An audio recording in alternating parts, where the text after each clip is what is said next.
दो सबसे महान योद्धा जिन्होंने महाभारत युद्ध में भाग नहीं लिया।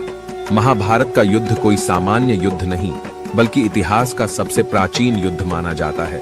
कौरवों के पास इतनी शक्ति होने के बाद भी उन्हें अपनी सेना पर पूर्ण भरोसा नहीं था। इसीलिए उन्होंने सभी राजाओं को अपने पक्ष से लड़ने के लिए बुलाया था, जबकि पांडवों की ओर से चंद योद्धा ही शामिल हुए थे। इस युद्ध ने पूरी भारतीय संस्कृति को प्रभावित करके रख दिया था, और वह दो योद्धा जानते थे कि जब आपके ऊपर ईश्वर का हाथ होता है, तब आपको दुनिया की कोई ताकत जीतने से नहीं रोक सकती। ठीक ऐसा ही पांडवों के साथ भी हुआ। दो सबसे महान योद्धा जिन्होंने महाभारत युद्ध में भाग नहीं लिया।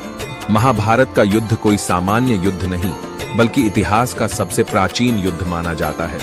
कौरवों के पास इतनी शक्ति होने के बाद भी उन्हें अपनी सेना पर पूर्ण भरोसा नहीं था। इसीलिए उन्होंने सभी राजाओं को अपने पक्ष से लड़ने के लिए बुलाया था, जबकि पांडवों की ओर से चंद योद्धा ही शामिल हुए थे। इस युद्ध ने पूरी भारतीय संस्कृति को प्रभावित करके रख दिया था, और वह दो योद्धा जानते थे कि जब आपके ऊपर ईश्वर का हाथ होता है, तब आपको दुनिया की कोई ताकत जीतने से नहीं रोक सकती। ठीक ऐसा ही पांडवों के साथ भी हुआ, क्योंकि उनके साथ साक्षात भगवान कृष्ण थे।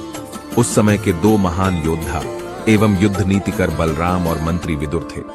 वह दोनों अपने बल से एवं युद्ध नीति से महाभारत का परिणाम बदल सकते थे, लेकिन वो दो योद्धा इस प्रलयकारी महाभयंकर युद्ध से दूर रहे।